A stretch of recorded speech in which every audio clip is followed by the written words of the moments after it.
Hello and welcome for day 2 of Atomic Habits. Today I will read from page number 20 to page number 30 and cover the topics. We will continue what progress is really like. Okay, so I need to adjust something. Okay. Imagine that you have ice cube sitting on the table in front of you. The room is cold and you can see your breath. Currently 25 degrees. Ever so slowly that room began to heat up. 26 degree, 27 degree, 28. The ice cube is still on the table in front of you. The 29 degree, 30 degree, 31 degree.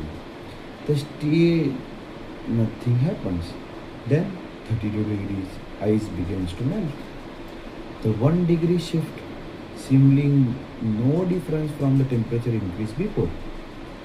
It has been unlocked so you change. The breakthrough moments are often the result of many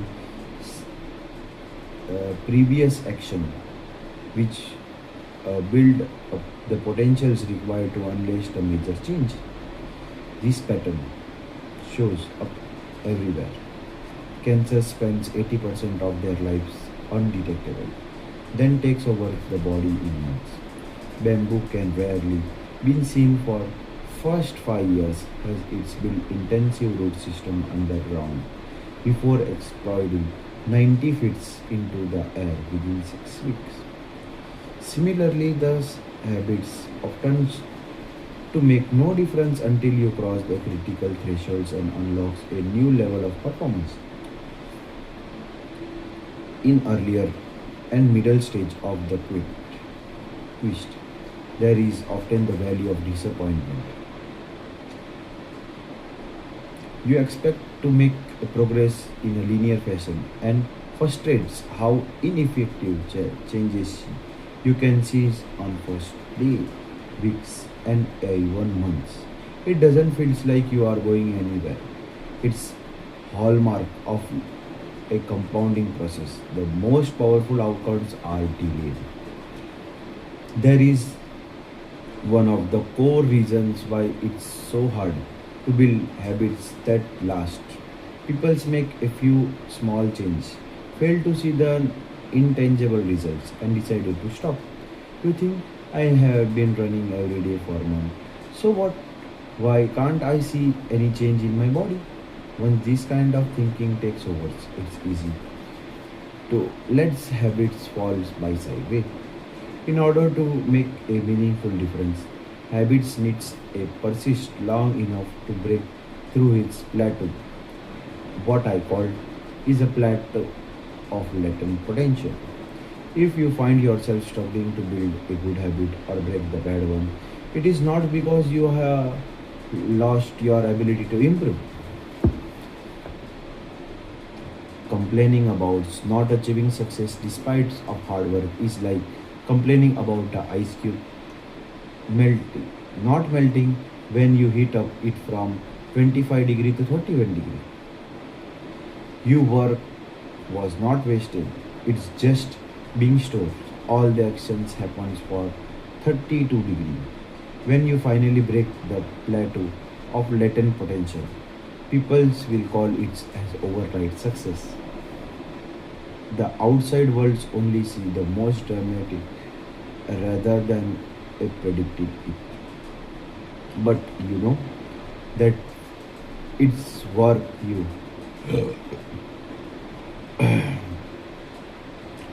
did long ago. When it seems that you have been making any progress, that makes the jump today is possible. It is the human equivalent of geological pressure. Two tectonic plates can grind against each other for the millions of years. The tension slowly is building up all the while.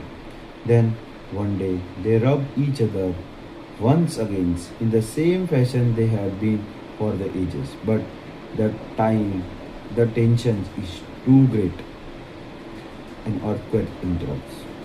Change can take years before it happens all once. Mastery requires patience. The Santiago Spurs, one of the successful team in NBA history, head coach for the social reformers Jacob Riggs, hanging in on the locker room. When nothing seems to help, I go and took a stone cutting hammer away to hit rocks, perhaps 100 times without as much as a crack showing it. Yet at 101 below, it will split into two. And I know it's not that last blow that did, but all that had gone before. This is the most powerful thing. There is the plateau of latent potential. This is also important. All big things come from a small beginnings. The seed of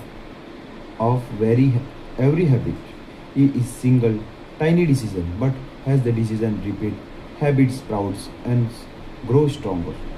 Roots entrench themselves and branches grow. Talks of breaking a bad habit, it's like uprooting a powerful oak within us. And the task of building good habits is like cultivating a delicate flower one day at a time.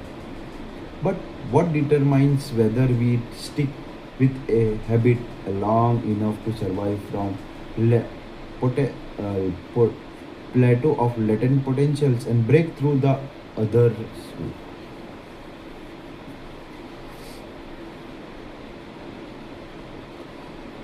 What is this cause some people to slide into unwanted habits and unless the other to enjoy the compounding effect of good ones. Forget about goal, focus on the system instead. Privileging wisdom claims the best way to achieve what we want in life, getting into better shape, building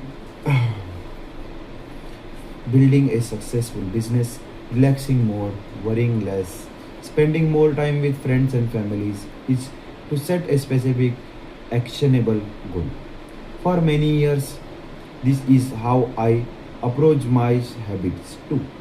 Each one was a goal to be reached.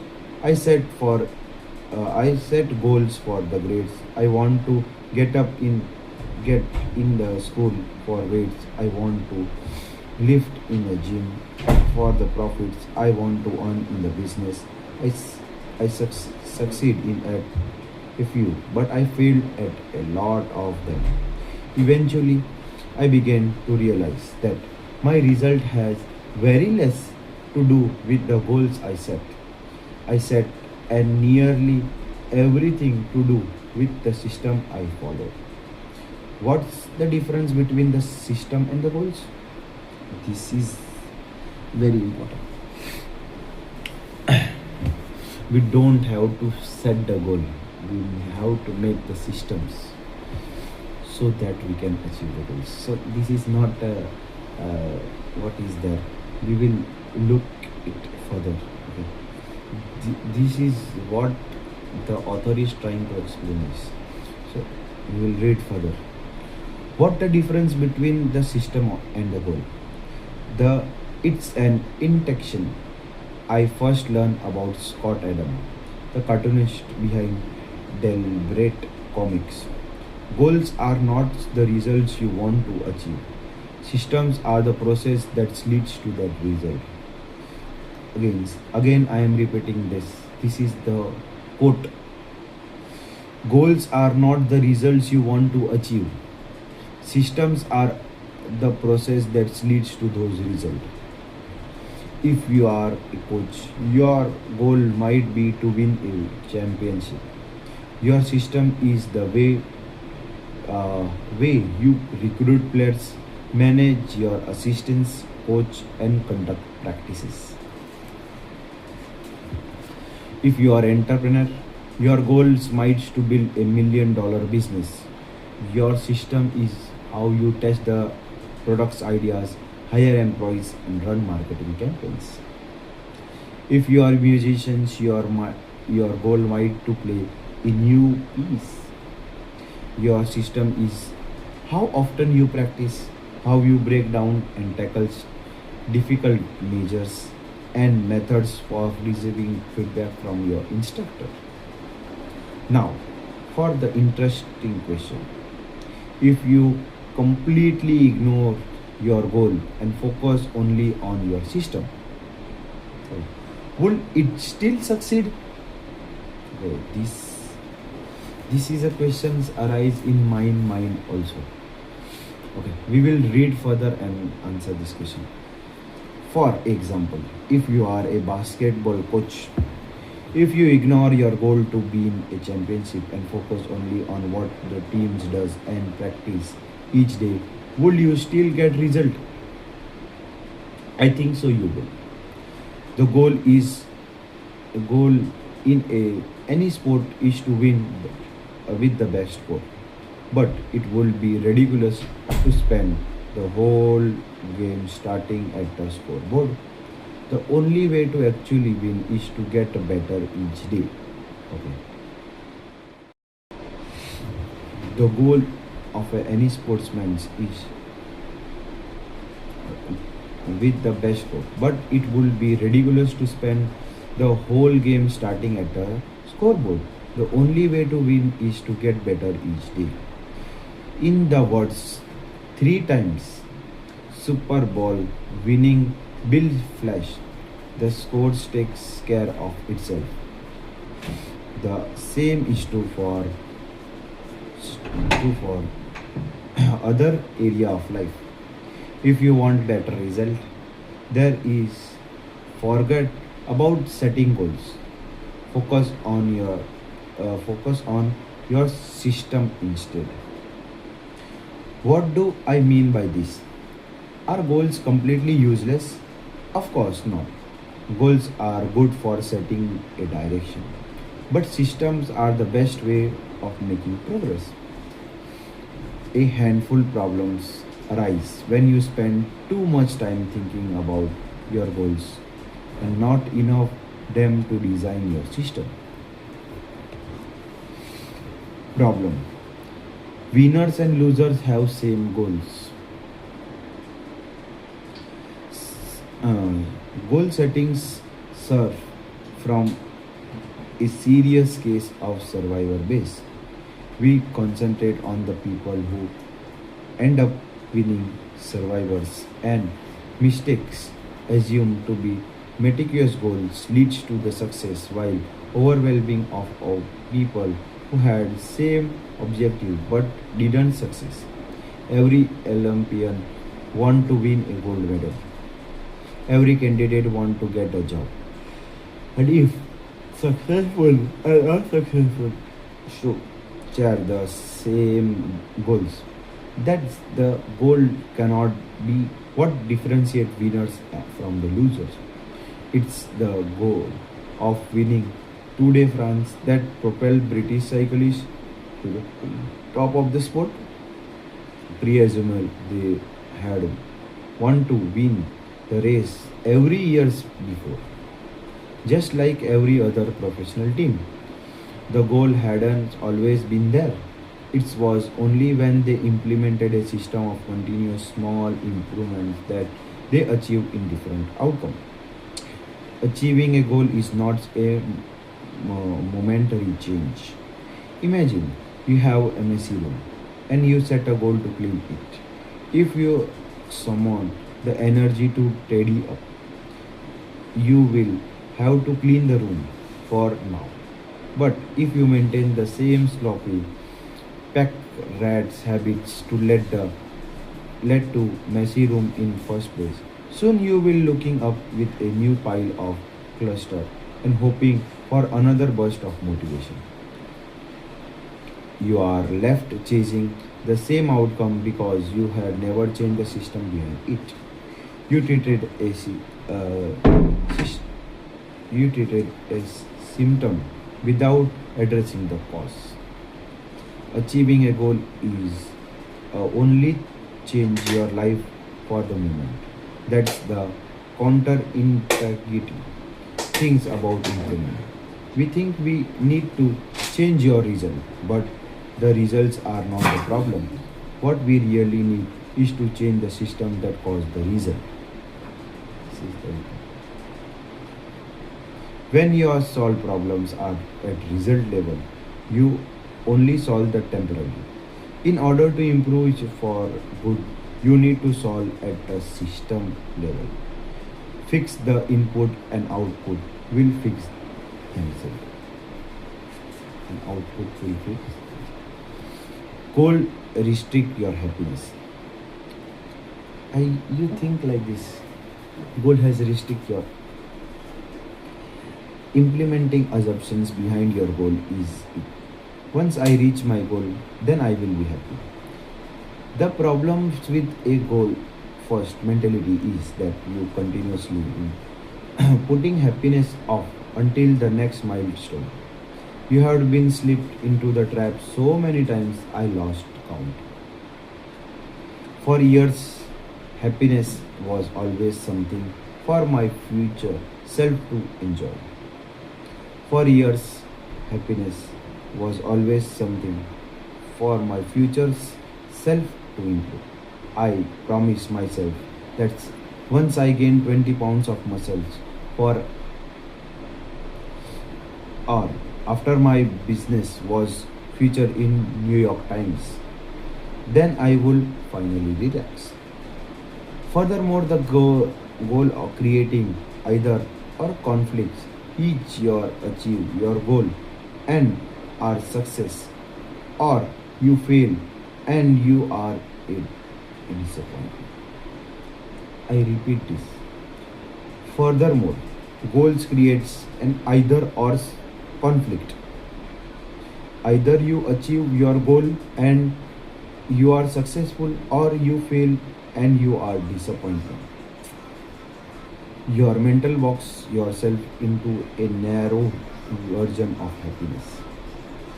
This is mistake. It is likely that you are actually through, through the life will match that exact journey you had in your mind with when you set out.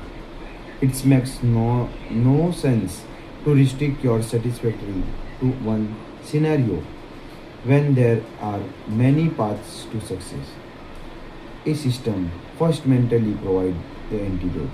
When you fall into a love with a process rather than the product, you don't have to wait to give permission to be happy. You can satisfy anytime your system is running. And a system can be successful in different forms, not just the one you envision. Goals are at odds with long-term process. Finally, the goal-oriented mindsets can be created a yo-yo effect.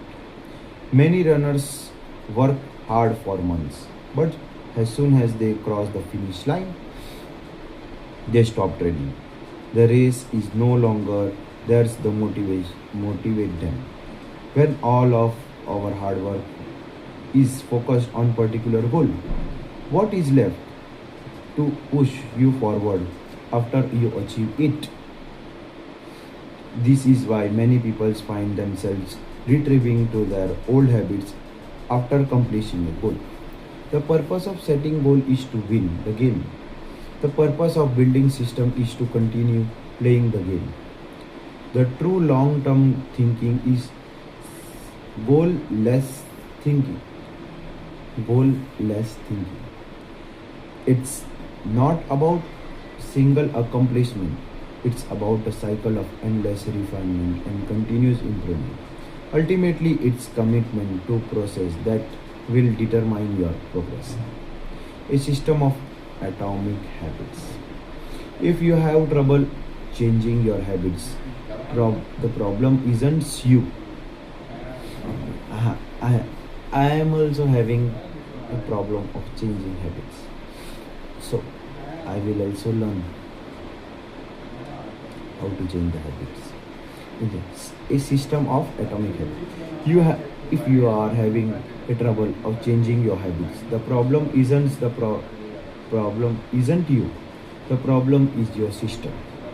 Bad habits repeat themselves again and again. It's not because you don't want to change, but because you have the wrong system of change.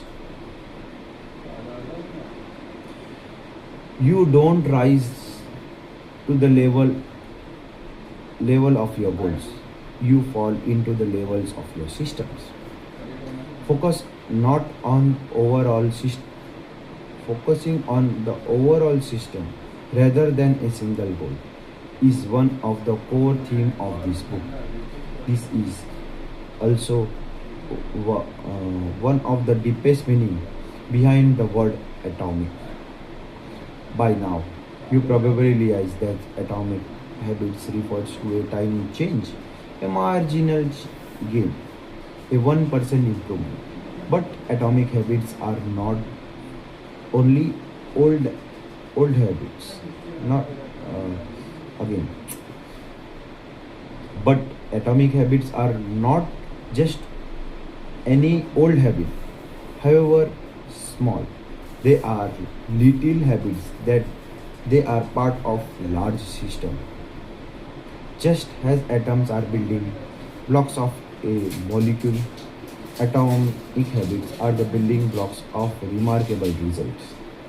Habits are like the atoms of our life, each one of the fundamental unit that contributes to an overall improvement. At the first, this tiny routine seems insignificant, but soon they build up on each other and fuel bigger win that multiply to a degree that far out outweighs the cost of the initial investment. They are both small and mighty. This is meaning of the phrase atomic habits. A regular practice or the routine that is not only a small and easy to do, but the other source of incredible power, a component of the system of compound growth. Summary. Habits are the compound interest of self improvement. Getting 1% better every day counts a lot in the long run. Habits are double edged sword. They can be work for you or against you, which which is why understanding the detail is essential. Small change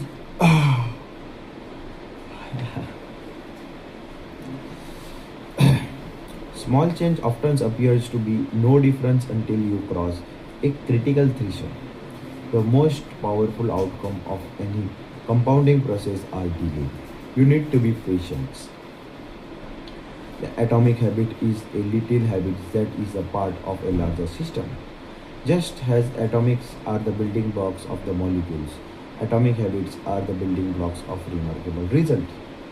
If you want better results, then forget of setting goals.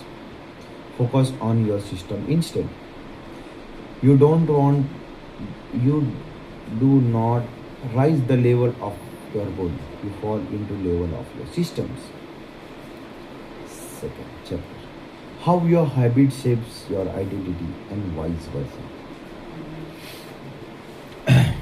When? Why? It is so easy to repeat bad habits and so hard to form a good one. A few things have a more powerful impact on your life than improving your daily habits. And yet it's be likely that this time next year you will doing the same thing rather than something better. It's often feel difficult to keep good habits going on for more than a few days. E- Even with the sincere efforts, the with the occasional burst of motivation, Habits like exercise, meditation, journaling, and cooking are the reasonable for a day or two, then become a hustle. However, our habits are established that they seem to stick around forever, especially especially they wanted ones. Despite of our best intention, unhealthy habits like eating junk food, watching too much television, procrastinating, and smoking can feel impossible to break. Changing your habits is changing for two reasons. We try to break, we try to change wrong thing, and we try to change our habits in the wrong way. We try to change the wrong thing, or we try to change our habits in the wrong way. In this chapter, I will address the first point. In the chapter that follows, answer the second one. Our mistakes is that we try to change the wrong thing. 2. Understand what I mean. Consider that there are three levels at which change occur. There are total three levels at which change occur. Okay, you can see here. The first layer is changing your outcome. The level is concentrate with changing your result, losing weight, publishing a book, winning a championship. Most of the goals are associated with this level of change. Second layer is changing the process. The level is concerned with changing your habits and system, implementing a new routines at the gym, decluttering your decks for better workflow, developing meditation practice. Most of the habits you build are associated with this level. Third and the deepest layer is changing your identity. This is the concern with changing your beliefs, your worldview, your self-image, your judgment about yourself and others. Most of beliefs, assumptions, and bias you hold are associated with in this level. Outcomes are about what you get. The process are about what you do. Identity is about what you believe. When it's come to building habits that last, when it comes to building a system of 1% improvement, the problem is not that the one level is better or worse than another. All levels of change are useful in their own way. The problem is the direction of change. Many people begin changing their habits by focusing on what they want to achieve. This leads to the outcome based habits. Alternative to build identity based habits. With this approach, we start focusing on who we wish to become. Who we wish to become. We will stop here. So you can see I have feeling sleepy sometimes, but I will continue. This is day second, and we today has second chapter started of Atomic Habits. How our habits shape your identity. Like, we don't have how we can improve one day. We don't have to set the goals, but we need to build a process so that we can achieve the specific goal. So I will share my personal experience sometimes about this. Thank you everyone to listen this. There are many mistakes I have making while speaking, or there is something a background noise here. Maybe this affect you, but you also will focus not on goals but on process which I am following. Thank you.